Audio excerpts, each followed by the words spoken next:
Oh my gosh.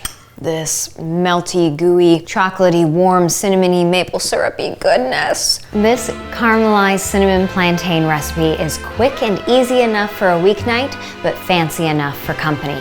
Lightly fried until golden and crispy on the outside and warm and soft on the inside.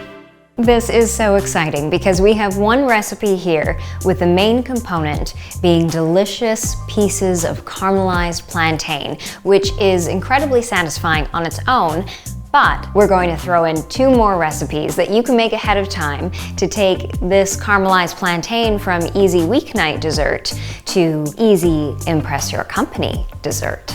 And the 2 bonus recipes, we're going to be making our absolutely heavenly chocolate hazelnut spread and our fluffiest 5-minute whipped cream. Which one should I start with first? I think I hear chocolate. This chocolate hazelnut spread is reminiscent of a certain famous chocolate hazelnut spread that you may have caught me eating straight from the jar in my childhood, but this one I can make in 20 minutes with ingredients that I always have in my pantry, and you might still find me eating it straight from the jar. It's chocolatey, it's nutty, it's toasty, it's incredibly decadent, and by making it yourself, you can make it as sweet and as creamy as you'd like. I always have raw hazelnuts in my pantry, so I measure out 1 cup and I roast them at 375 degrees Fahrenheit for 10 minutes. If you buy your hazelnuts already roasted, then this 20-minute recipe becomes a 10-minute recipe. After 10 minutes in the oven, your hazelnuts will be nice and golden, and you'll see that the skins start to fall away from the nut, and they just peel right off. So give your hazelnuts a little gentle massage. These skins will fall right off. If you don't get it at all, it's okay, but taking the skins off is what'll make it nice and creamy. And before you toss the skins, you can actually use them as a garnish. So I made a batch of this last night, and I put the skins in a little jar, and I put them in my oatmeal this morning, and they get nice and soft and chewy, and they're just kind of like a toasty, hazelnutty little gem in your oatmeal. You can put them on salads. I think that they would almost look like chocolate shavings on a cake or a cupcake, so I'll probably have to develop something else for you sometime soon.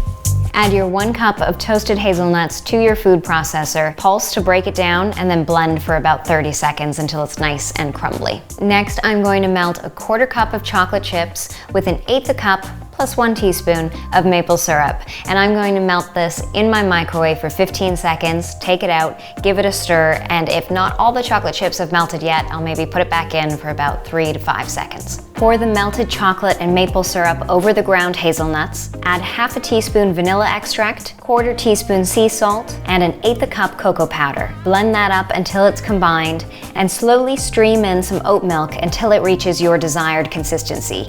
I use just over a 1/4 cup. Add less milk for a thicker and slightly chunkier hazelnut spread. Add more milk for a thinner, creamier spread. This is where you can also adjust the sweetness and add a bit more maple syrup if you'd like. Stop the machine periodically to scrape down the sides and make sure the milk is combining with the thick chocolate spread. And then blend some more until it's perfectly to your liking. I feel like I'm in the beginning of the original Willy Wonka film when they're making all the chocolate. It was the only opening credits I didn't fast forward through. So with just over a 1/4 cup of oat milk used, this is how kind of thin and creamy this spread is. And then this batch I made yesterday, and it's been sitting in the fridge. So you can see how much this thickens. And now this is perfect for spreading on maybe a chocolate peanut butter banana sandwich. Anyone? So once your hazelnut spread has been in the fridge, if you want to return it to a drizzle, then just scoop out a bit, put it in a bowl with just a dash of milk, microwave it for a few seconds, give it a stir, and then you'll have a perfect drizzle again for ice cream, these plantains, crepes, pancakes, French toast, whatever else you can think of. And now for the whipped cream. You really only need 1 ingredient for this 5-minute whipped cream, and that ingredient is a full-fat can of coconut milk. I'm going to add a 1/4 teaspoon of vanilla extract to give it a bit more flavor, and a 1/4 cup of icing sugar to sweeten it. And the real magic to this whipped cream is what happens to a can of full-fat coconut milk when it's refrigerated for 24 hours. If you have a can in your pantry, when you open it up, part of it will be milky, the other part of it will be coconut water, and you can stir it up to combine it. If you put it in the fridge, what happens is that the full-fat coconut cream rises to the top of the can and solidifies, leaving all the coconut water underneath. So when it's in the fridge, it's important to not tilt it or shake it. Leave it upright for about 24 hours, and then you can open it up and scoop out all that thick cream off the top, and that's what you're going to whip. And tip number 2 is to put the bowl that you're going to use and the whisk attachment to your mixer in the freezer for at least 10 minutes before you make your whipped cream. Ooh, this is cold. This way the metal will stay cold and it'll help your cream just whip up nicely. Carefully scoop your coconut cream into the mixer, and now when you get deep enough, you can see that water underneath. So leave that behind, but reserve it for another use like a tropical smoothie. Turn on your mixer and start whipping.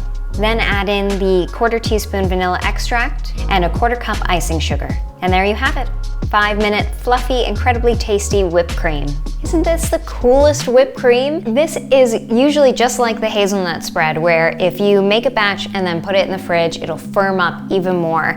And this is the batch I made yesterday, but this batch that I just made is actually super firm and fluffy right away. So it kind of depends on your can of coconut milk, the brand you use, how long it's been in the fridge. You might have just slightly different consistencies, but it's going to be super tasty every time. So make some whip, throw it on your plantains, on some pancakes, some crepes, some whatever you want, really. And now, let's make some caramelized plantains.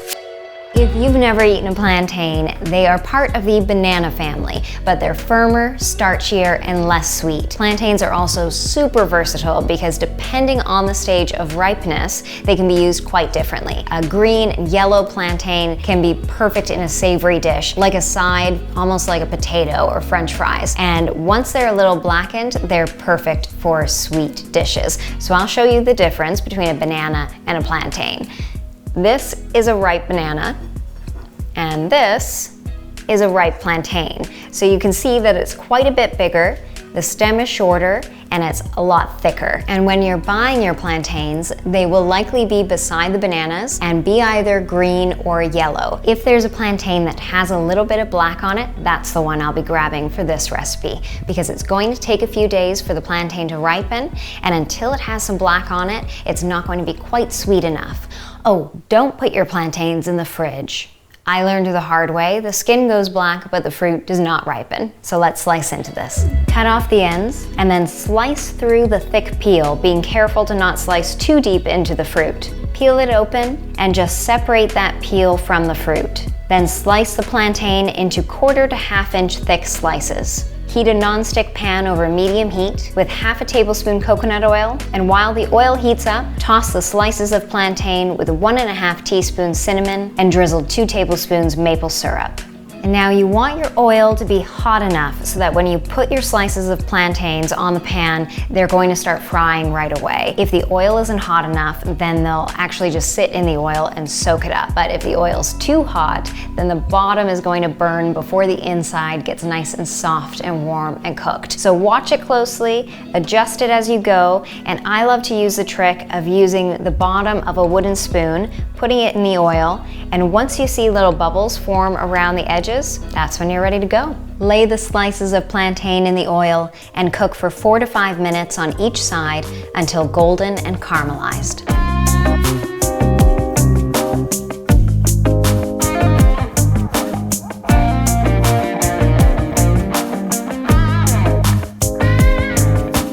Oh my gosh.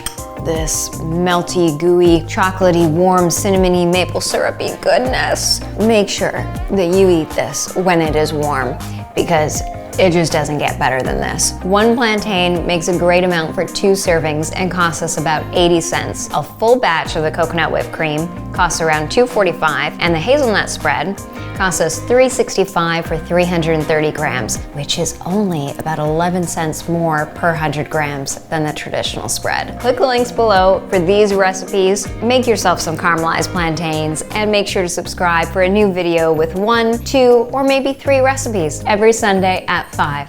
Now excuse me while I eat the rest of this.